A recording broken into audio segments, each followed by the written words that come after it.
নমস্কার সবাইকে, রাধে রাধে। তো আজ আমি তোমাদের সাথে শেয়ার করছি আমজেলির রেসিপি। দেখতে পাচ্ছ কতটা লোভনীয় হয়েছে, খেতে কিন্তু দুর্দান্ত হয়েছে। তোমরা যদি এইভাবে যদি মানে ফ্রিজে স্টোর করে রেখে দিতে পারো, এ কিন্তু অনেক দিন যাবে। আমার মেয়ে তো এটা ভাত দিয়েই খেয়েছে, ওর এতটা ভালো লেগেছে। আর যারা আম পোড়ার শরবত খেতে পছন্দ করো, তারাও কিন্তু এক গ্লাস জলের মধ্যে যদি 1 চামচ আম পিউরি যদি মিশিয়ে নাও, তোমাদেরও কিন্তু খুব ভালো লাগবে। ঠিক আম পোড়া শরবতের মতন লাগবে।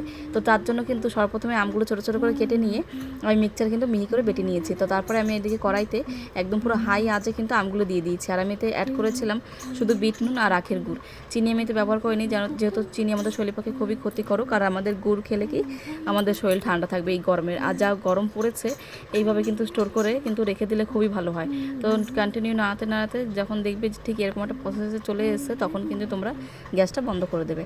আর তারপরে একটা মানে কাচের বয়েমে তোমরা স্টোর করে রেখে দেবে। আর যদি ভালো লেগে থাকে তোমরা কিন্তু অবশ্যই কিন্তু কমেন্টে জানাবে কিন্তু। তো নমস্কার সবাইকে, রাধে রাধে।